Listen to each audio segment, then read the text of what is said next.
அனைத்து கட்சிக்கு 50 கோடி ரூபாய் லஞ்சம் கொடுத்ததாக இடி எடுத்திருக்கான் ஃபைல். அப்போ 50 கோடி ரூபாய் லஞ்சம் கொடுக்கப்பட்டிருக்குன்னா 50 பெரிய நபர்களுக்கு, இல்லைன்னா 100 பெரிய நபர்களுக்கு 50 லட்சம் ரூபா கொடுக்கப்பட்டிருக்கு. தமிழர்கள் இப்போல்லாம் புதுசாக போய் யாரும் குடியேறல. நெசவு தொழிலுக்காக ஆங்கிலேயர்களால் குடியமர்த்தப்பட்ட பகுதி. நீங்கள் அதாவது உலகம் பூராமே தமிழர்கள் தானே கூலிகள். சிங்கப்பூரில் தமிழர்களுக்கு பேர் கிளிங், ஏன்னா லீடிங் செயினை போட்டு வச்சுருப்பான். உலகம் பூராவே உழைப்பதற்காக போனவன் தான் தமிழன். டேய் மதராஸ் கதிரை சரி, இதோ மதராஸ்காரனை போகிறான், இதோ அடிக்க போகிறான், உதைக்க போகிறான்னு சொல்லி நாங்கள்லாம் பதுக்கிட்டோம். போனவர் என்னென்னு விசாரித்தா ஒரு லாரி ஆக்சிடென்ட், ஒரு பாடி, நிறைய வண்டி ஏறி சதன்னு போச்சு. அந்த உடலை சுத்தம் பண்ணுவதற்கு யார் தேவை? மதராஸ்காரன் தேவை. வர்தாபாய் பம்பாயில் தப்பிச்சு ஓடி வந்து மெட்ராஸில் ஒழிஞ்சிருந்தார். இறந்து போன பிறகு உடலை இங்கிருந்து சிறப்பு விமானத்தில் கொண்டு போய் ஆஜி மஸ்தான் மும்பையில் அடக்கம் பண்ணார். அவர் மனைவி அடக்கம் பண்ண அந்த ஏரியா பகுதியில் அடக்கம் பண்ணார். எவ்வளோ உயரத்தில் இருந்தாலும் தமிழர்கள் கடைசி காலத்தில் நீங்கள் மிக கேவலப்படுத்தப்படுகிறார். அதானி நிறுவனத்தை எதிர்த்து கேட்கக்கூடிய யாரும் இல்லை. மும்பையில் பிஜேபி கவர்மெண்ட், சிவசேனா இருந்தது. சிவசேனாவை கவுத்துட்டு ஏக்நாத் ஷிண்டே பிஜேபியோட பினாமி ஆச்சு. மோடி பயணம் செய்கிற எந்த விமானத்திலையும் விமானி இல்லாமல் பறந்துடுவார், ஆனால் அதானி இல்லாமல் பறக்க மாட்டார். இதுதான்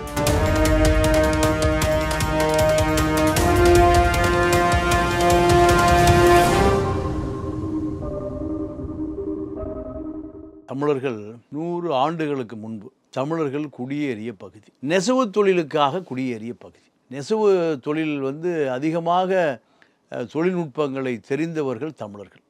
இப்போ தாராவி மும்பையினுடைய நடுப்பகுதி, எங்கேருந்து ஒரு 1/2 மணி நேரத்தில் போயிடலாம். ஏறக்குறைய 10 லட்சம் மக்கள் வசிக்கக்கூடிய பகுதி இது. இப்போது அதானி நிறுவனம் இந்த 750 ஏக்கர் அது மொத்தமாக கையகப்படுத்தி கொண்டு நீங்கள் ஒரு 300 ஏக்கராவில் 350 ஸ்கொயர் ஃபீட் வீடுகளை கட்டி கொடுத்துட்டு அந்த அதானி நிறுவனம், மோடிக்கு நெருக்கமான குஜராத்தி அதானி நிறுவனம் முழு இடத்தையும் கைப்பற்ற போகுது. இதற்காக மும்பை வீட்டு வசதி வாரியத்துறை, மாநகராட்சி இரண்டும் ஒப்புதல் அளித்து தீர்மானம் போட்டாச்சு. என்ன காரணம்? இது ஒரு கார்ப்பரேட் கம்பெனி, அதானி கம்பெனி, மோடிக்கு நெருக்கமான ஒரு குஜராத்தி கார்ப்பரேட் கம்பெனி. அதை எதிர்த்து நீங்கள் நீதிமன்றத்துக்கு போவதும் பலன் இல்லை. அதனால் வேறு வழி இல்லாமல் அந்த மக்கள் ஒரு அழுத்தம், அந்த மக்களுக்கு ஒரு நெருக்கடி கொடுக்கப்படுகிறது. இந்த நெருக்கடியை அரசும் சேர்ந்து கொள்கிறது, மகாராஷ்டிரா அரசும் சேர்ந்து கொள்கிறது, மகாராஷ்டிராவை சார்ந்தவர்களும் அதில் சேர்ந்து கொள்ளுங்க. காரணம் கேட்டிங்கன்னா, இப்போ நம்ம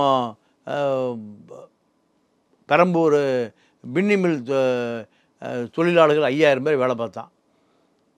கதவடைப்பு செஞ்சுட்டு அது கட்டுமான நிறுவனத்துக்கு விற்றுட்டான். கட்டுமான நிறுவனம் அதில் அனைத்து கட்சிக்கு 50 கோடி ரூபாய் லஞ்சம் கொடுத்ததாக இடி எடுத்திருக்கான் ஃபைல். அப்போ 50 கோடி ரூபா லஞ்சம் கொடுக்கப்பட்டிருக்குன்னா 50 பெரிய நபர்களுக்கு, இல்லைன்னா 100 பெரிய நபர்களுக்கு 50 லட்ச ரூபா கொடுக்கப்பட்டிருக்கு. நீங்கள் சேகர் பாபு பேர் இன்சியில் வருது, 10 லட்ச ரூபா கொடுக்கப்பட்டிருக்கிறதாக. அனைத்து கட்சிகளும், நான் இப்போ கட்சியெல்லாம் பிரித்தாலும் சொல்ல, 50 லட்ச ரூபா தேர்தல் நிதின்னு அந்த கட்டுமான நிறுவனம் கொடுத்துருக்கு. அதே தான் மும்பையில் தமிழர்களுடைய நிலம், தமிழர்கள் 100 ஆண்டு காலம் பாரம்பரியமாக 2-3 தலைமுறை வாழ்ந்த நிலம் பறிக்கப்படுகிறது. என்ன பையனா, இது போன்ற நிலம் இல்லை. மும்பையை பொறுத்த வரைக்கும் நீங்கள் ஒரு குடா மாதிரி இருக்கும், 4 பக்கமும் கடல். எந்த பக்கம் போனாலும் 5 கிலோமீட்டர் கடலுக்கு போயிடலாம். மும்பையை சவுத்து, நார்த்து, ஈஸ்ட், வெஸ்ட் எங்கே போனாலும் 5 கிலோமீட்டர் கடல். 5 கிலோமீட்டருக்குள்ளே நீங்கள் எங்கேயும் போக முடியாது. நார்த்தை கிராஸ் பண்ணாலும் 5 கிலோமீட்ரு, சவுத்தை கிராஸ் பண்ணாலும் 5 கிலோமீட்ரு, ஈஸ்ட்டு வெஸ்ட்டு 5 கிலோமீட்ரு. அப்போது மும்பை குடியிருப்பது என்பது ரொம்ப காஸ்ட்லியான விஷயம். மும்பையில் குடியிருக்கக்கூடிய ஆட்கள் அத்தனை பேருமே நீங்கள் குறைந்தது ஒரு 100 கிலோமீட்டருக்கு அந்த பக்கம் தான் குடியிருப்பான். இன்னும் சொல்ல போனால் பூனாவில் நிறைய பேர் குடியிருப்பான். பூனாவிலிருந்து மும்பைக்கு வேலைக்கு வந்துட்டு திரும்பி பூனாவுக்கே போயிடுவான், இல்லை லோனாவாலாவுக்கு போயிடுவான். இப்படி தான் நானும் பம்பாய் ரொம்ப காலம் போயிருக்கேன். அது இப்போ அந்த நிலம் வந்து விலை மதிப்பற்ற நிலமாக மாறுகிறது. அப்போ அதானி உள்ளே வந்துட்டார். அதானி வந்துருச்சு, பிஜேபி ஆட்சியும் வந்துருச்சு. இல்லை இதெல்லாம் 100 வருஷத்துக்கு முந்தையே வந்துருச்சு. நெருக்கடி இந்த தமிழர்கள் இப்போல்லாம் புதுசாக போய் யாரும் குடியேறலை. நெசவு தொழிலுக்காக ஆங்கிலேயர்களால் குடியமர்த்தப்பட்ட பகுதி. நீங்கள் அதாவது உலகம் பூராமே தமிழர்கள் தானே கூலிகள். சிங்கப்பூரில் தமிழர்களுக்கு பேர் கிளிங், ஏன்னா லீடிங் செயினை போட்டு வச்சுருப்பான். உலகம் பூராவே உழைப்பதற்காக போனவன் தான் தமிழன். அப்போ நீங்கள் சிலம்பில் யார் இருப்பா? தமிழன் தான் இருப்பான். வேறு எந்த இனம் இருக்க உலகம் முழுக்க இல்லை, அது இயற்கையாகவே வரும். என்ன காரணம் கேட்டிங்கன்னா, தமிழர்களுக்கும் மராட்டிகளுக்குமான சண்டை நீண்ட காலம் இருந்தது. பால் தாக்கரே இருந்த காலத்தில் முஸ்லீம்களை எதிர்க்கக்கூடிய அளவு தமிழர்களையும் எதிர்த்தாங்க. என்ன காரணம் கேட்டிங்கன்னா, எல்லா துறைகளிலும் தமிழர்கள் முன்னோடியாக இருப்பான். மராட்டியர்களை விட மராட்டியர்களுக்கு மேலே தனியார் நிறுவனமாக இருந்தாலும் சரி, அரசு நிறுவனமாக இருந்தாலும் சரி, அல்லது தொழில்நுட்ப துறையாக இருந்தாலும் சரி, எல்லா துறையிலையும் தமிழர்கள் உயர் பதவியில் இருப்பது அங்கே மராட்டிக்காரர்களுக்கு அது உறுத்தலாக இருந்தது. ஏன் பெங்களூரில் தாக்கப்படலையா? அதே தான். உலகம் முழுக்க தமிழர்கள் தாக்கப்படுவதற்கு காரணம் தமிழர்கள் அனைத்து துறைகளிலும் மேலோங்கி இருக்கக்கூடிய ஒரு சூழல் மற்ற சமூகத்துக்கு அது ஒரு பொறாமையை ஏற்படுத்துது. பம்பாயில் நான் ஒரு 30 வருஷத்துக்கு முந்தி பாந்திரா ஈஸ்டில் நானும் என்னுடைய நண்பர் இன்னும் இருக்கார் மும்பையில், அவர் இலங்கை தமிழர் மயில் வாகனம், நான் அவர் வீட்டு தான் தங்குவேன். வேறு 30 வருஷமாக நான் 35 வருஷமாக பம்பாய், 85லேருந்து பம்பாய் போகிறேன். அப்போது ஒரு கூட்டம் வருது, டேய் மதராஸ் கதிரே. சரி, இதோ தாக்க போகிறான் மதுரா சென்னை. அப்போது மதராஸ்காரனை பூரா இதோ அடிக்க போகிறான், உதைக்க போகிறான்னு சொல்லி நாங்கள் எல்லாம் பதுக்கிட்டோம். போனவர் என்னென்னு விசாரித்தா, ஒரு லாரி ஆக்சிடெண்ட்டில் ஒரு பாடி நிறைய வண்டி ஏறி சதன்னு போச்சு. அந்த உடலை சுத்தம் பண்ணுவதற்கு யார் தேவை? மதராஸ்காரன் தேவை. வேறு மராட்டிக்காரன் எடுக்க மாட்டான். அந்த உடம்பு பூரா அந்த ரோட்டில் ரத்தம் சதையமாக போய் தெரித்து எலும்பாடு இருக்குது. அப்போ அதை சுத்தம் பண்ணுவதற்கு யார் வேணும்? கூலி யார் வேணும்? எந்த கூலி வேணும்? தமிழர் கூலி வேணும். தமிழர்கள்னால கூலிகள். ஏன் பம்பாயை கட்டியாண்ட மஸ்தான் என்ன கூலி? கூலி மஸ்தான் தான் காஜி மஸ்தானை மாறினார். பம்பாயை கட்டியாண்ட வரதாபாய் யார்? அவர் ஒரு கூலி. இந்த கூலிகள் தான் பம்பாயை. ஏன்னா தமிழர்கள் ஒட்டுமொத்தமான தமிழர்களுக்கு தலைவர்களாக மாறிடுறான். தமிழர்களை தாக்கப்படுகிற போது காக்கிறவன் தலைவனாயிடுறான். காஜி மஸ்தான், கூலி மஸ்தான், காஜி மஸ்தான், வரதாபாய் கூலி. அப்போது 10 லட்சம் தமிழர்களுக்கு ஒரு பெரிய கவசமாக இருந்தவர்கள் தான் 2 தலைவர்களும் தமிழர்கள் தான்.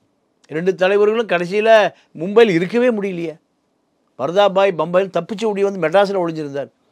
இறந்து போன பிறகு உடலை இங்கிருந்து சிறப்பு விமானத்தில் கொண்டு போய் ஆஜி மஸ்தான் மும்பையில் அடக்கம் பண்ணார். அவர் மனைவி அடக்கம் பண்ண அந்த ஏரியா பகுதியில் அடக்கம் பண்ணார். அப்போது எவ்வளோ உயரத்தில் இருந்தாலும் தமிழர்கள் கடைசி காலத்தில் நீங்கள் மிக கேவலப்படுத்தப்படுகிறார்கள், அசிங்கப்படுத்தப்படுகிறார்கள், சிறுமைப்படுத்தப்படுகிறார்கள். ஏன்? அந்த மண் தமிழர்களுக்கு மரியாதையான மண்ணாக இல்லை. ஆமாம்மா, நீங்கள் பிஜேபி வந்த பிறகு அதானி நிறுவனத்தை எதிர்த்து கேட்கக்கூடிய யாரும் இல்லை. மும்பையில் பிஜேபி கவர்மெண்ட், நீங்கள் சிவசேனா இருந்தது, சிவசேனாவை கவுத்துட்டு நீங்கள் ஏக்நாத் ஷிண்டே பிஜேபியோட பினாமி ஆட்சி. மோடி பயணம் செய்கிற எந்த விமானத்திலையும் விமானி இல்லாமல் பறந்துடுவார், ஆனால் அதானி இல்லாமல் பறக்க மாட்டார். இதுதான் ராகுல் காந்தி சொல்கிறார். அப்போ அதானி நிறுவனத்தை எதிர்த்து கேட்கக்கூடிய அளவுக்கு தமிழர்கள் அங்கே வலுவாக இல்லையே. 10 லட்சம் பேர் வாக்கு போட்டால் ஆட்சி மாற்றம் நடக்காது. அதனால் தமிழர்களுடைய நிலம் பறிக்கப்படுகிறது. தமிழர்களுக்கு சட்ட போராட்டம் நடத்துவதற்கு அவர்களுக்கு வலுவாக உச்சநீதிமன்றத்துக்கு போகிறதுக்கு வலுவாக மிகப்பெரிய அமைப்பு இல்லை, தலைவர்கள் இல்லை. இன்றைக்கி அன்றைக்கெல்லாம் மஸ்தான் இருந்தார், வரதாபாய் இருந்தார், பல தலைவர்கள் இருந்தாங்க. இன்றைக்கி பிஜேபியோடு நெருக்கமாக இருக்கக்கூடிய தலைவர்கள் தான் தமிழ் தலைவர்களாக இருக்காங்க. எங்கள் மும்பையிலேயே எல்லாமே ஒரு தொழிலதிபர்களாக இருக்காங்க. இந்த தொழிலதிபர்கள் அரசை பகைத்து கொண்டு தொழில் பண்ண முடியாது. ஒன்று தாராவி மக்களோடு நிற்கணும், இல்லைன்னா தொழிலதிபராக இருக்கணும். 2 வேஷம் போட முடியாது. அதானி நிறுவனத்தில் நிறைய மும்பையில் இருக்கக்கூடிய தமிழர்கள் நீங்கள் வேலை பார்க்குறாங்க, அதிகாரியாக இருக்காங்க, நிறைய பலன் பெறுறாங்க, அரசியல்வாதியாக இருக்காங்க, அவங்கள்ட்ட நிதி வாங்குகிறாங்க. நீங்கள் இப்போ தமிழர் அங்கே எம்எல்ஏவாக இருக்காங்கல்ல, ஏதோ அரசியல் பதவியில் இருக்காங்க, பிஜேபியில் இருக்காங்க. அப்போது அதானி நிறுவனத்தை எதிர்த்து அவங்களால அரசியல் பண்ண முடியாது. ஏன்னா அதானி நிறுவனம் ஒட்டுமொத்தமாக பிஜேபியை கட்டுக்குள்ளே வச்சுருக்கு. நீங்கள் 750 ஏக்கராங்க, 750 ஏக்கராவை பாதியை அவன் எடுத்துட்டான் அதானி. மீதியில் ஆளுக்கு 350 ஏக்கரா கட்டி கொடுக்குறான். அதே தாராவியில் தான் பாதி இடம் அவனுக்கு இலவசமாக கிடைக்குது, பாதி இடம் இலவசமாக கிடைக்குது, மீதி இடத்துல அவன் கட்டி கொடுக்குறான். மீதி கட்டி கொடுப்பதில் என்ன லாபம்னு கேட்டிங்கன்னா, இந்த பாதி இடத்துல 5 மடங்கு லாபம் கிடைக்கும். ஏதோ ஒரு கார்பரேட் நீங்கள் அங்கே வந்து மேட்டுக்குடியினர் உயர் குடியினர் வசிப்பதற்கு 1000 ஸ்கொயர் ஃபீட் கட்டிடுவான். இங்கே 350 ஸ்கொயர் ஃபீட் தான். அங்கே எவ்வளோ கட்டுவான்? 1000 ஸ்கொயர் ஃபீட் கட்டுவான். 1000 ஸ்கொயர் ஃபீட் கட்டி நீங்கள் அதில் ஏறக்குறைய நீங்கள் பல 1000 கோடி லாபம் பார்த்துருவான். இதுதான் எல்லாம் லாப நோக்கம் தானே, வேறு வழியே இல்லை. நீதிமன்றத்துக்கு போகிறாங்க, ஆர்ப்பாட்டம் பண்ணுறாங்க, உண்ணாவிரதம், ஊர்வலம், அரசியல்வாதிட்டு போகிறாங்க, காங்கிரஸ் தலைமை தாங்க சொல்கிறாங்க, பிஜேபி சொல்கிறாங்க, சிவசேனா சொல்கிறாங்க. எதுவும் நடக்க முடியல. ஏன்? அதானி மோடி 2 பேரையும் எதிர்க்கக்கூடிய சக்தி, வலுவான சக்தி இந்தியாவில் இன்னும் உருவாகவே இல்லை.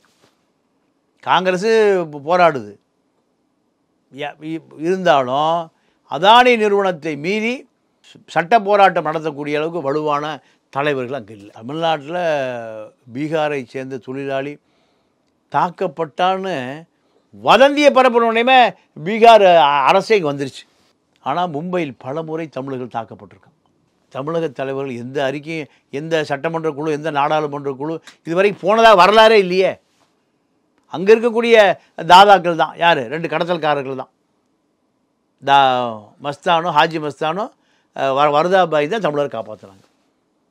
இங்கேருந்து அரசு எந்த தூதுக்குழுவும் போகவே இல்லையே.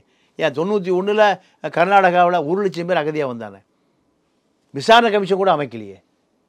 இங்கேருந்து எந்த சட்டமன்ற குழுவும் நாடாளுமன்ற குழுவும் போகவே இல்லையே. அப்போ தமிழர்கிட்ட அதிகாரமே இல்லை. தமிழ் எதிரிகள்கிட்ட தான் தமிழருடைய அதிகாரம் இருக்குது. தமிழர் அதை புரிந்து கொள்ளக்கூடிய அளவுக்கு அவனுக்கு அரசியலும் தெரியல, அறிவும் இல்லை. நன்றி, வணக்கம்.